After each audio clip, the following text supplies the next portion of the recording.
À l'époque, on avait aussi on avait travaillé sur 2 dossiers, autant que je me souvienne, je parle pas de la patinoire, mais de la liaison avec Flaine, Oui. et puis le développement d'une activité sur le plan d'eau qui était le projet Iceberg. Pas par rapport à la glace, mais c'était Oui. le nom qu'on lui avait donné, avec un projet de golf dans la plaine. Oui. Voilà, qui aurait été un golf toute saison. Voilà. La difficulté, c'était d'obtenir des terrains libres dans le cadre du remembrement aménagement, et là, on est retombé dans des conflits, je vais pas dire de famille, mais Mm. voilà. Alors, ce qui fait que le lac est resté tel qu'il était, avec quand même quelques améliorations, bien entendu, mais voilà. Monsieur Paget a évoqué l'autre jour le projet de liaison avec Flaine. Oui. Ça s'est passé comment, le fait Alors que... au départ, la commune a été sollicitée par Flaine. Flaine était d'accord pour descendre dès la Mhm. création de la station Ouais. sur Passy, parce qu'ils avaient un peu anticipé ce type de projet, compte tenu de ce qui s'était réalisé en Suisse, en Allemagne, voilà, voire même en Italie, c'est-à-dire de penser d'emblée à une reconversion plutôt touristique par rapport à l'activité médicale, avec un mixte entre les deux. Hein. Donc c'est ce qui s'est par exemple réalisé à Lézin, qui est pas très loin d'ici, et à Crans-Montana. Mm. Donc 2 projets dans le Valais, dans lesquels c'était des stations sanatoriales, mais qui se sont transformées progressivement en stations touristiques, voilà, orientées sur du toute saison. Voilà. Mais bon, la crainte, c'était que ça accélère la fermeture des établissements, donc il y avait quand même un noyau un peu dur, ce que je comprends tout à fait. Hein. Il y avait quand même une activité syndicale qui était importante, que ce soit sur Chède ou sur le plateau d'Assy. Euh, voilà, donc du coup, au départ, c'était un non. Donc nous avons continué donc l'activité médicale. Et puis bon, vu comment je veux dire le déclin de cette activité-là, les difficultés de reconversion, parce que c'est bien gentil de discuter avec la tutelle, mais c'est donnant-donnant. C'est-à-dire que vous pouvez vous reconvertir, mais il faut fermer des lits. Mm. Voilà, donc finalement, la station finit par se replier sur elle-même. Les emplois forcément suivent la même logique. Voilà. Et donc on s'était penché sur cette éventualité de rejoindre, du coup, euh, Flaine aux Grandes Platières et à la tête des Lindars. Mm. En fait, ce qu'il nous fallait, c'était un téléporté pour monter jusqu'à Platé, et puis ensuite, ce dans le projet initial, hein, j'entends, et 2 télésièges pour rejoindre à la fois donc les Grandes Platières et la tête des Lindars, et avec un enneigement naturel et pas de piste réellement damée Mm. pour pas abîmer le terrain. C'était un départ depuis le plateau ou depuis en bas? Non. Oh, alors, le grand projet, c'était de partir de l'espace qui est occupé par Quechua, avec un relais au niveau du Mont Blanc, donc l'ancienne propriété Bordier, et Mhm. ensuite de tirer en diagonale avec un seul pylône au niveau comment, on va dire, sur la partie est de Friolan, Oui. voilà, et qui permettait de rejoindre directement, en gros, on va pas dire les chalets de Platé, puisque l'idée, c'était quand même de pas y toucher, voilà. Mais la difficulté à l'époque, c'était déjà, on n'était pas à même de faire une portée de câble qui permette de gagner directement donc le site du Mont Blanc, l'entrée du village, et directement les grandes platières, si jamais il fallait, si comment je dis, on se retrouvait face à un veto concernant les 2 télésièges qui avaient été imaginés. Mm. Voilà. Ouais. Et l'autre projet donc qui concernait le bas, c'était le projet Iceberg, c'était finalement d'agrandir le lac vers l'ouest, le camping actuel d'ailleurs, cet espace vert, et puis de créer un complexe un peu hôtelier, restaurant, voilà. Et ça couplé donc avec un projet de golf toute saison, chose qui existait aussi dans les pays voisins, parce que j'avais vu un projet à l'époque qui était en Allemagne, qui était complètement finalisé Mhm. sur un nœud autoroutier, voilà. Donc facile d'accès. Et pas les problématiques du golfe de Chamonix et puis de Megève pendant toute la saison d'hiver. Mm. Voilà. Ouais. Ah, les châteaux en Espagne. Oui. Vous en pensez quoi aujourd'hui? Euh, alors maintenant, bon, l'écologie a pris beaucoup le dessus, hein, parce que finalement, bon, ce qui s'est fait par rapport à des projets qui des projets purement, on va dire, économiques. Donc finalement, c'est comme ça qu'il y a eu la réserve naturelle, qu'il y a eu le classement des sites, voilà, successifs, ce qui fait que maintenant, c'est des projets qui sont irréalisables. Irréalisables. Là, il y aurait un veto total. Voilà. Ou alors, il faudrait qu'il y ait créé un référendum local, demander à la population locale. Mais il y aurait beaucoup d'opposition déjà des stations qui sont de l'autre côté de la vallée. Voilà. Voilà. Quand il s'agit de partager un gâteau, alors qu'il faut agrandir le gâteau. Oui. Oui. On voit qu'il y en a déjà qui récupèrent les clients directement au train maintenant, Oui. Oui, pour oui. éviter qu'ils aillent un peu plus loin. Un peu plus loin, oui, oui. Mais l'idée de la liaison, plateau d'Assy-Flaine, puisque finalement on avait un petit peu plus limité au fur et à mesure que le projet se précisait. Au départ, c'était de récupérer les Genevois, donc sur l'espace réservé actuellement à Quechua, cette zone-là. Voilà, parce qu'on était à la sortie de l'autoroute, bien entendu. On avait même envisagé une liaison avec je me souviens, avec la gare du Fayet, mais bon, autre chose. Puis ça permettait donc de revitaliser surtout le plateau d'Assy, le village. Voilà. Ouais. Alors il y avait eu un projet plus ancien, c'était d'équiper Pormena Oui, j'ai Voilà. entendu ça. et de rejoindre éventuellement Chamonix par la suite. Mhm.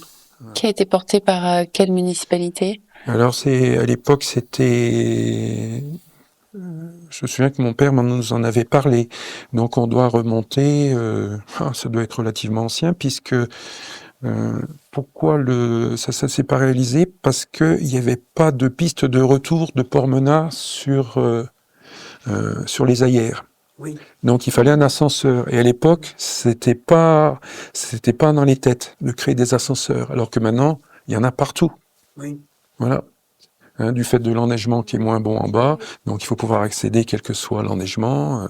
Voilà, c'est rentré dans les mœurs. C'est un peu comme le fait l'ascenseur valéen qui vient de se monter du côté Saint-Gervais et qui permet même le transport des élèves du lycée.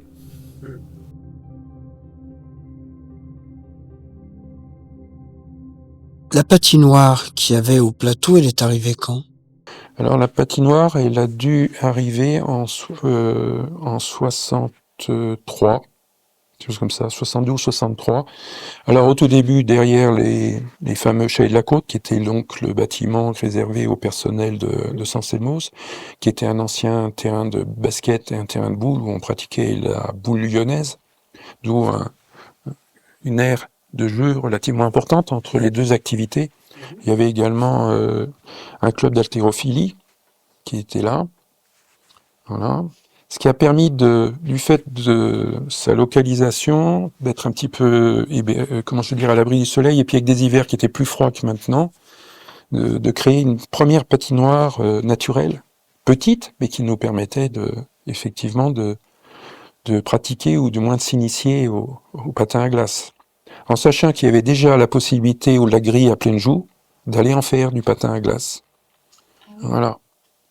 Le tout était de monter. Voilà. Et puis secondairement, donc, la commune a décidé de créer une patinoire naturelle. Alors, sous les Chalets de la Côte, donc au plus près du Gine, mais au départ, il y avait eu une erreur qui avait été faite, c'était de couper tous les arbres qui protégeaient cet espace-là de la luminosité du soleil. Ce qui fait que nous avions une patinoire qui était à moitié bien glacée, et l'autre qui ressemblait davantage à de la neige fondante. Oui. Voilà.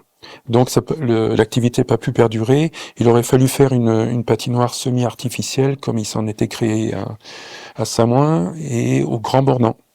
Voilà. J'avais été chargé, lors de mon premier mandat comme conseiller municipal et en tant qu'adjoint, de me pencher sur le dossier. Le dossier doit toujours être en mairie. D'accord. Voilà. C'était faisable, mais il n'y avait pas le financement. Voilà. Et puis surtout, à l'époque, il y avait toujours, ça existait déjà depuis un certain nombre de municipalités, il y avait un conflit entre ce qui se passait au plateau d'Assy et ce qui se passait sur Chède. Voilà. Et le point d'équilibre de la commune était plutôt situé vers le bas. Donc les décisions étaient plutôt prises, voilà, pour favoriser le bas. Voilà, c'est mon opinion toute personnelle. Mais enfin, je l'ai vécu. Oui. Voilà. Vous étiez conseiller en quelle année? Donc moi, mon premier mandat, c'était en 1989. En fait, j'ai pris la suite de mon père qui n'avait pas pu terminer son mandat, voilà, parce qu'il était décédé entre-temps. Et donc après, j'ai fait 3 mandats successifs. Donc, Fournier. avec Fournier, puis avec Gilbert Perrin, et puis ensuite Yves Tissot. Avec Fournier, avec Madame Fivel y était aussi, Christiane. Oui.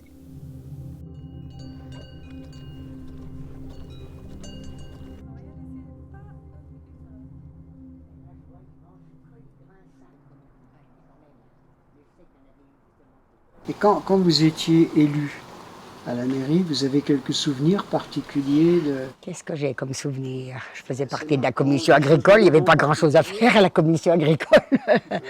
Puis après, c'était surtout dans le social que j'étais, quoi. Il m'avait mis dans les commissions sociales. C'est votre papa qui a fait le choix d'aller plutôt dans la plaine? Oui, papa, il avait beaucoup bataillé dans les montagnes parce que justement, il mettait les vaches. C'est pour ça ça m'a fait plaisir de revoir les chalets d'Anterne. Vous vous rendez compte qu'il mettait les vaches à Anterne.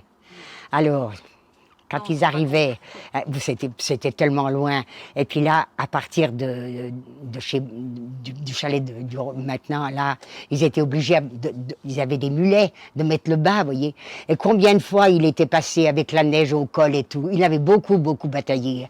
Et alors, pour lui, après la plaine, c'était presque, vous voyez, beaucoup plus facile, quoi.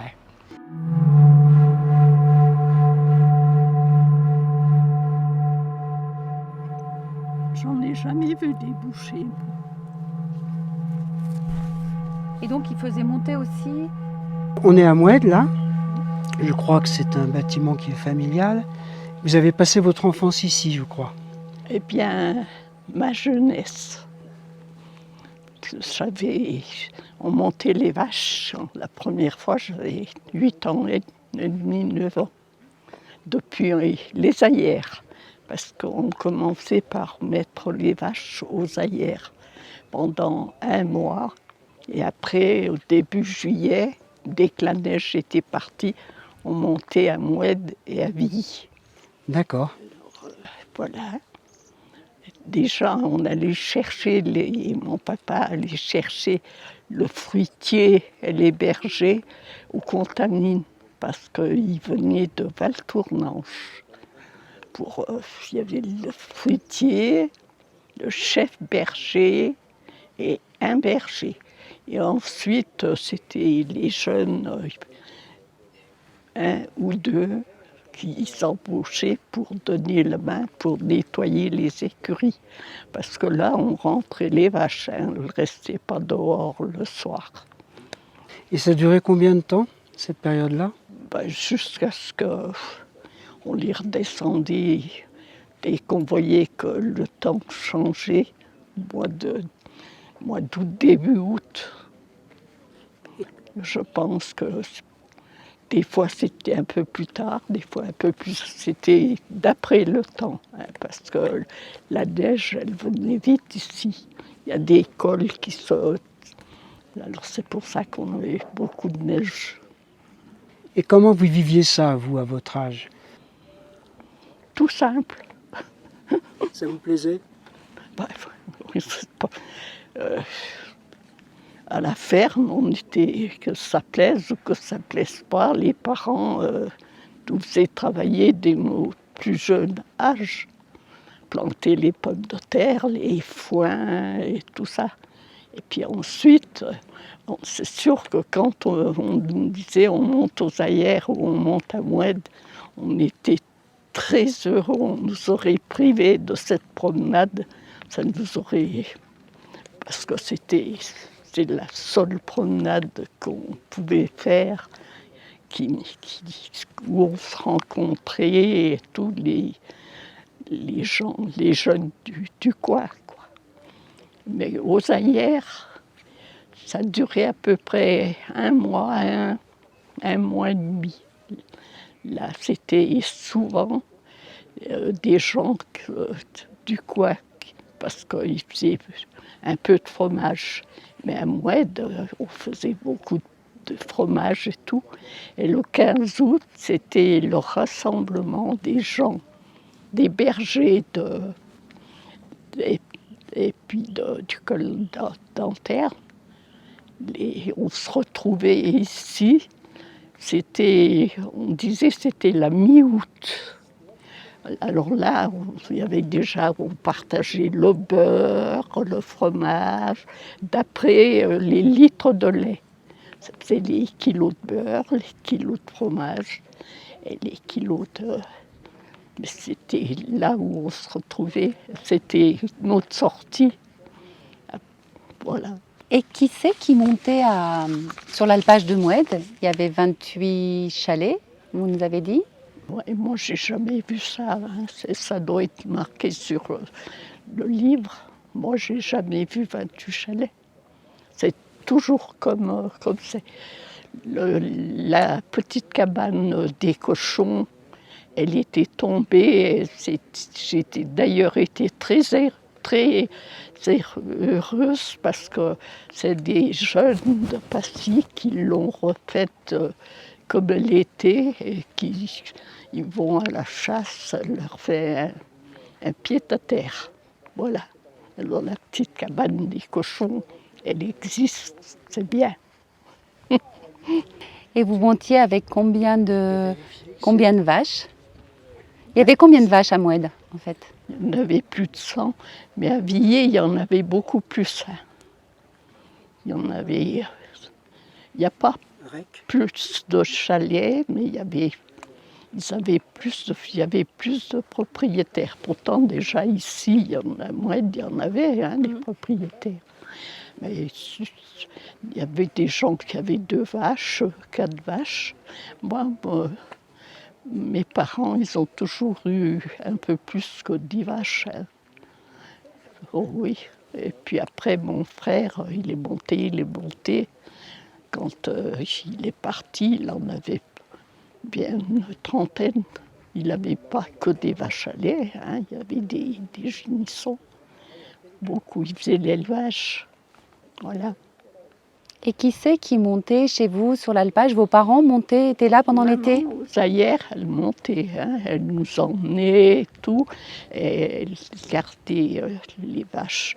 Mais il y avait aussi des bergers, un fruitier et un berger. Mais il y avait moins de vaches aux Zaïre, il y en avait à Barnu, il y en avait aux Zaïre d'en haut. Il y avait beaucoup de propriétaires qui gardaient leurs vaches. À Barnu, c'était des bergers, aux Zaïre, c'était des bergers, aux Zaïre d'en haut, c'était des propriétaires. D'accord. Et votre papa, lui, il montait pas? Bon, aussi, il montait avec le cheval quand il y avait des gros... Quand il fallait monter du ravitaillement ou tout. Parce que là, à Moued, il montait le ravitaillement, puis après, il y avait le procureur. C'est marqué sur le livre. Et c'était leur semaine et tout, à monter le ravitaillement. Alors là, on était... Mon frère, il avait 15 ans. Moi, j'avais 14 ans. Mon autre petit frère. On montait avec des personnes du pain, du lard, le pot-au-feu, et les légumes pour faire la soupe. Hein. C'était pas des menus. Ils profitaient surtout, ils devaient se faire du lait, du fromage blanc, je sais pas. C'était Par difficile. contre, la crème était tellement bonne. Quand on allait les voir, ils nous donnaient. Ensuite, quand ça a diminué, c'est un oncle de mon mari qui est venu faire le fromage. Il s'appelait Eugène Borja de Servoux. Pendant quelques années, il a fait le fromage. Il y avait moins de vaches, Parce que quand ça a évolué, les jeunes allaient travailler ou au Sénat ou à l'usine, ils quittaient la ferme. C'était beaucoup plus intéressant. Parce qu'autrement, on avait... Mais on était heureux. Moi, je suis sûre que notre jeunesse est beaucoup plus, avec tout ce que les jeunes ont maintenant, Ils ont beaucoup de choses, ils voyagent et tout. Nous, on n'avait pas grand-chose, mais on avait du cœur, tous ensemble, on s'entraidait, Voilà. Il y a eu une année, une année dans l'année 76, il y a eu une énorme sécheresse dans l'Ain, dans le département de l'Ain. Donc toutes ces vaches blanches, qu'on appelait charolaises, sont venues en vacances chez nous. Les paysans du coin disaient, oh, elles vont se casser la figure, elles vont tomber, elles vont démontagner, comme ils disaient. Et puis tout compte fait, les vaches, à la fin de l'été, il a fallu les redescendre, elles n'avaient pas envie de rentrer. Hein. Elles étaient montées jusqu'à Moued. Ah ben, elles les montaient, hein. Ils ont monté, puis elles ont pâturé là-haut, et puis ils les ont redescendus à l'automne. Parce qu'elles ne pouvaient pas manger l'herbe qu'il y avait dans l'Ain, c'était grillé. Hein. Une énorme sécheresse.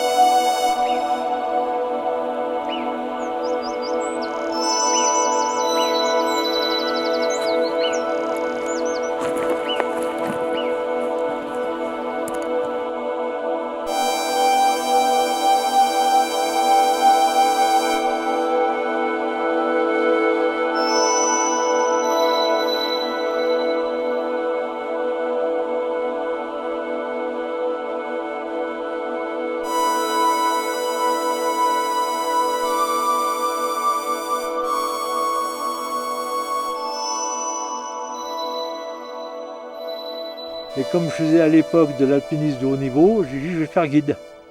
Alors je me suis présenté à l'examen probatoire d'aspirant guide. J'avais plus de 40 ans. Il faisait mauvais temps, ça s'est fait en sable, je n'avais pas 1000 mètres de vide sous les pieds. Donc j'ai été évincé par les jeunes. Donc après j'ai fait 33 ans l'accompagnateur en montagne. Mais surtout, j'ai fait aussi le naturaliste. Voilà, beaucoup, après je me suis intéressé. J'ai commencé d'abord avec quelques fleurs, après quelques oiseaux, et après j'ai connu René, et après j'ai connu Jean-Marie. Alors après je me suis instruit, j'ai fait voilà. Qu'est-ce que tu as pensé à l'époque de la création des réserves naturelles? Mais j'étais au départ, j'étais président de 82 à 85, l'association des Amis de Passy. Hein? Ça s'est passé comment? La création de la réserve pour... Alors, ah oui, la réserve, dès le départ, il y avait 300 adhérents. Sur les 300, il y en avait 280 qui étaient pour la couler, la réserve. Bon, mais ça s'est fait quand même. C'était une volonté de l'État. Ça s'est fait doucement, mais ça s'est fait quand même. Et vous avez été parmi les premiers accompagnateurs, du coup? Ouais, à peu près les premiers. Ouais. Un peu comme Milou? Ouais, comme Milou. Milou, il a été 2-3 ans avant moi, je pense. D'accord. Et vous étiez accompagnateur pour le Faucigny essentiellement? Ouais. Ouais, j'ai toujours travaillé pour les villages de vacances, parce que ça me permettait d'avoir un métier à côté. Parce que travailler comme accompagnateur à l'année, c'est pas facile, c'est pas évident. Mais j'ai passé quand même des périodes, je crois que c'est les meilleures périodes en montagne que j'ai passées à faire de la randonnée en partant depuis Passy. Du coup, vous avez connu la création de la réserve naturelle? Oui, je l'ai connu, mais je n'ai pas côtoyé la réserve naturelle parce que j'avais d'autres chats à fouetter, puis j'étais assez occupé. Parce que quand on partait en montagne, moi je commençais le travail le lundi, je finissais le vendredi soir et je redémarrais le dimanche. Ouais, parce que j'avais passé un diplôme d'escalade. Je faisais encore de l'escalade le dimanche. Initiateur d'escalade, donc initiateur d'escalade, lundi rando, mardi rando, mercredi rando, jeudi rando. Et souvent, une fois tous les 15 jours, c'était un refuge, avec fondue savoyard, souvent. Et on faisait le tour des Fises, des trucs comme ça. Qui existait déjà comme il fonctionne aujourd'hui? Oui, on n'a rien inventé hein, à ce niveau-là. Et initiateur d'escalade, vous alliez où? J'allais sur la falaise de... on est limité au niveau terrain. J'allais sur la falaise de Servoz. J'allais faire 2-3 voies d'escalade du côté du lac Blanc, par là-bas. Le Belvédère, les trucs comme ça, l'Index, des trucs comme ça. Dans les Fises, il y a des choses qui grimpent? Les filles sont quand même plus difficiles. C'est une roche qui est quand même compliquée. Bah, il y a les prongs platés, je lui fais mais pas avec les clients, avec moi, je les faisais moi-même. Après la montagne, le gros avantage de la montagne à Passy, c'est ce qu'on disait, c'est une montagne encore à l'état pur, naturel. Il n'y a pas trop de remontées mécaniques, il y a des très très beaux lacs, il y a des randonnées où on peut se permettre, si on connaît bien les chemins, de les quitter pour aller faire son petit périple avec ses clients. Bon, il y a des randonnées aussi que les gens ne pratiquent jamais, parce qu'ils ne les connaissent pas.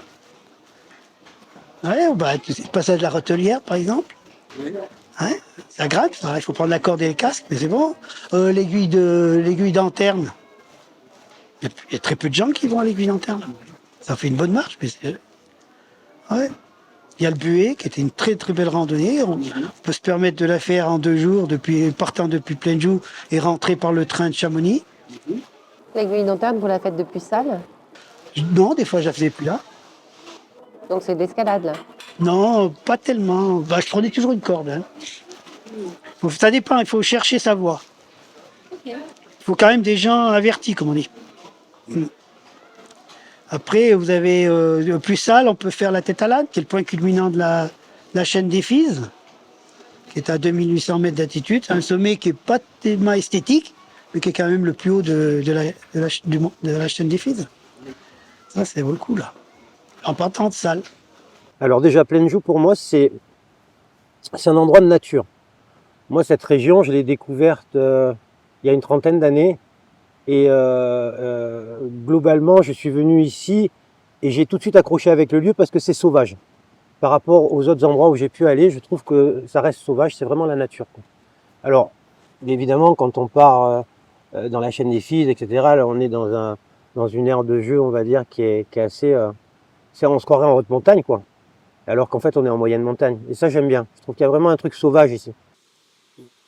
Tu as connu comment Plainjou? Alors, je suis venu à Plainjou pour... je m'étais fait les croisés et donc je suis venu en rééducation à Saint-Selmoz. Je suis resté 2 mois. Donc ça, c'était en 2010. Et bien évidemment, j'ai découvert après le village. Et puis je suis monté jusqu'à Plainjou. Et je suis descendu au lac Vert. Et forcément, là, c'est quand même un choc, quoi. On n'imagine pas qu'il peut y avoir un petit lac comme ça, magique, quoi. On a l'impression qu'il y a des trolls qui vont sortir. On est vraiment dans un endroit... c'est féerique, quoi, le lac, je trouve.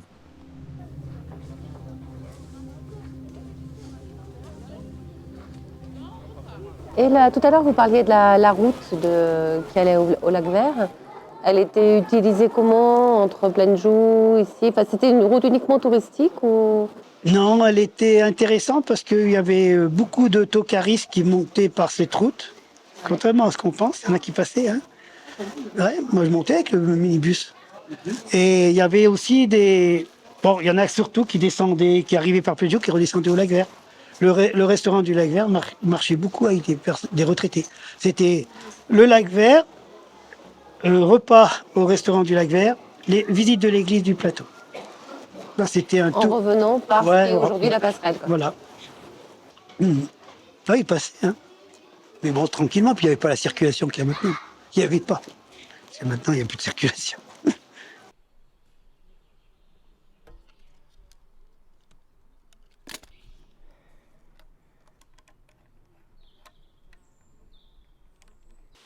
Excuse-moi, est-ce que tu peux m'expliquer ton exposition avec les miroirs? Qu'est-ce que tu as voulu faire? Alors, donc Reflet de soi, c'est une série qui parle du lac, évidemment, mais qui parle aussi de l'humain. Et qui parle, qui veut ouvrir ouvrir en tout cas une discussion sur le fait que l'humain dans la nature, quel pouvoir il a, quel droit il a, quel devoir il a. Et c'est une façon de se regarder dans le miroir, c'est prendre ses responsabilités aussi. Et du coup, j'ai mis des miroirs donc en situation, donc il n'y a aucun montage, hein, c'est des miroirs que j'ai accrochés dans les arbres. Et j'ai reflété des morceaux de nature, puisque on voit le lac, on voit un bout du lac, quoi. Tout en voyant dans l'image principale une photo de nature, on va dire. Ce que tu me disais, tu me parlais du miroir et que l'homme se reflétait dans le lac au départ, du principe du miroir. Alors l'idée vient du fait que la première fois que l'homme s'est vu, c'était dans de l'eau. La première fois que l'homme a vu son image, c'était dans un lac ou dans une flaque d'eau, peu importe, et l'homme a vu son reflet. Et du coup, ça faisait vraiment du sens pour moi de mettre un miroir et d'accrocher et de faire véhiculer ce miroir autour du lac. C'était un petit peu en résonance avec cette histoire de l'image de l'homme, quoi. Et après, on a fabriqué des miroirs. Donc l'homme s'est mis à fabriquer des miroirs. Donc ça, c'était mettre ce miroir en scène autour du lac, c'est y mettre un bout d'humanité. C'est-à-dire que voilà, ça c'est la trace de l'humain. L'outil de l'humain, c'est le miroir. Aujourd'hui, le miroir, c'est devenu dans cette société, tout le monde se regarde dans le miroir. On fait des selfies, on fait partout, c'est l'image de soi qui est incroyable, quoi. On est devenu dingue avec ça. Et donc là, j'ai pas reflété, il n'y a aucun humain qui se reflète dans mes miroirs autour du lac. Pourtant, ça s'appelle reflet de soi. Mais parce qu'en fait, je pense qu'au fond, ce qu'on voit, les morceaux de nature, c'est une extension de nous. C'est nous, en fait. On est la même chose que ça. On est la même chose que les arbres, on est la même chose. Donc finalement, on se reflète dans les miroirs autour du lac, même si on ne s'y voit pas. Et en fait, toi, tu as offert un miroir au lac. L'humain se regarde dans le lac, et toi, humain, tu permets au lac de se regarder au final. Exactement. Exactement. Puis ça me faisait vachement penser aussi à Alice au Pays des Merveilles. C'est vrai que ce lac, il est quand même... c'est féerique, en fait. T'as l'impression... Et ce miroir, des fois, quand il est mis en scène, on a l'impression que c'est une porte vers quelque chose. En tout cas, pour l'humain, j'espère que ça sera la porte vers l'humilité, quoi. Voilà. Est-ce que ça a amené du coup une activité touristique sur Plaine-Joux même l'été? Plaine-Joux, ça a toujours été des randonneurs. Hein. Il y a toujours eu des randonneurs l'été. Ça a toujours fonctionné l'été, il y a toujours eu une activité. Toujours eu des gens qui... Bon, il n'y avait pas d'activité propre sur Plaine-Joux lui-même. Il y avait quelques petits restaurants, mais les gens partaient depuis Plaine-Joux, montaient sur les lacs de montagne, ou alors aller se garer un peu plus loin que le Châtelet avec la voiture, avant qu'il y ait eu l'éboulement qui empêche les voitures de passer pour le Châtelet. Donc les gens montaient en montagne, hein, ça c'est sûr. Beaucoup de gens ont marché ici. Hein.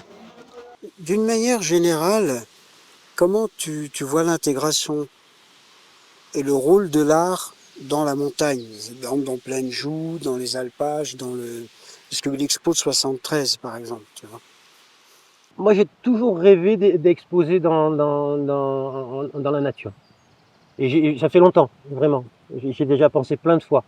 Un peu comme des photographes urbains comme Gérard Artiste qui font des collages d'affiches, tu vois. Mais moi, je le vois sur les arbres, j'ai toujours voulu faire, mais discret. Voilà, quelque chose que tu découvres, dire ah c'est chouette, ah c'est gratuit, c'est chouette, j'ai vu un truc. J'ai pas payé, je suis pas rentré j'ai pas payé quelque chose, je suis venu et puis je découvre. Il n'y a rien à acheter. C'est une histoire de partage. Et ça, je trouve ça génial. Donc, comme la nature nous offre tout quand on se promène, c'est gratuit, quoi. Tout est cadeau, quoi. Et donc, je trouve ça très chouette de faire des choses discrètes qui s'intègrent et qui se découvrent au cours d'une balade, le long d'un chemin, par exemple. Tu vois, pouvoir découvrir... Des fois, tu sais, t'as des bûcherons qui taillent un champignon et qui, avec hop, tu découvres un gros champignon. Ben, voilà, c'est le style de choses que j'adore, c'est ça. Simple, sans prétention et qui donne. C'est un partage finalement entre l'artiste et la personne qui va se balader. Il y a un espèce de partage en fait. Tiens, moi, je vois la chose comme ça. Sans prétention, sans dire c'est comme ça qu'il faut la voir. Non, on s'en fiche. Moi, je la vois comme ça et je te le partage.